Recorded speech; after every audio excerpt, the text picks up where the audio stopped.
Toyota used to be ahead of its time. When General Motors didn't think there was a market for small cars, Toyota introduced compact cars to America beginning in the 50s and eventually overtook GM to become the world's largest automaker.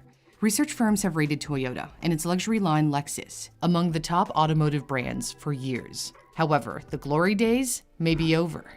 Like other automakers, Toyota struggled during the pandemic with chip shortages. In the fall of 2021, it made 40% fewer cars and trucks as a result of supply chain issues. But the problems may not end with the pandemic. On top of everything else, Toyota's progress toward developing electric vehicles has been extremely slow. It still does not have a pure electric vehicle on the road, those powered only by batteries. It does have one in the pipeline. The yet-to-be-released bZ4X was only revealed in the fall of 2021. Toyota is lagging behind despite having promising plans for the clean energy market 2 decades ago. Toyota wowed the world with the first commercial hybrid, the Prius, in 1997. Hybrids combine gas engines with electric motors, so they use less fuel than traditional gasoline vehicles. And then Toyota started producing an all-electric RAV4 in 2012, the world's only all-electric SUV at the time. To make it happen, it partnered with a little California car company, Tesla. Toyota's president was blown away by Tesla's Roadster. Akio Toyoda said he felt the wind of the future.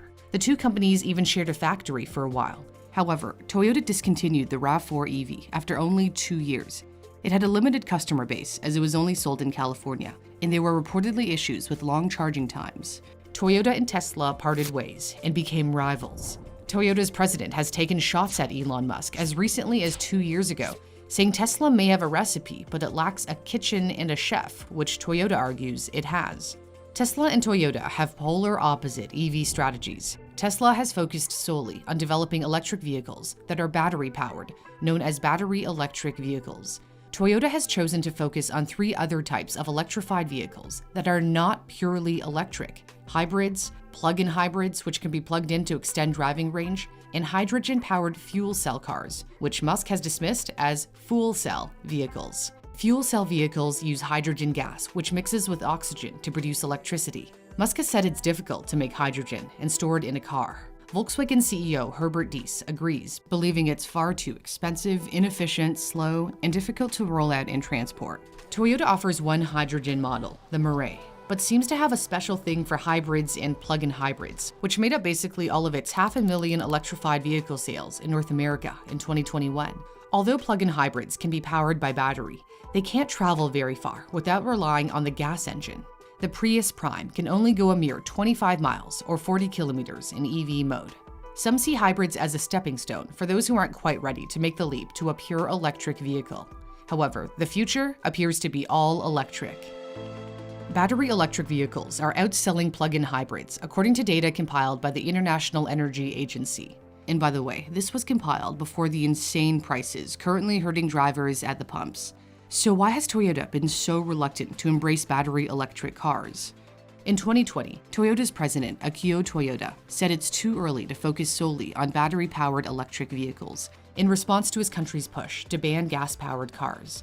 The grandson of Toyota's founder argued Japan would run out of electricity in the summertime if all cars ran on electric power, and pointed out upgrading infrastructure would cost hundreds of billions of dollars. It's true that transitioning to a 100% electric vehicle fleet will require billions of dollars of investment in the grid. One study put it at up to $125 billion for the US. But that may be inevitable. Shuli Goodman of the Linux Foundation project LF Energy said to the Washington Post, "The grid of the future isn't going to be a grid at all. It will be more like the internet, with power generation happening all over the place, something like a forest." Advocates of EVs are pushing renewable energy to charge an electric car, and charging at night when electricity demand is lower.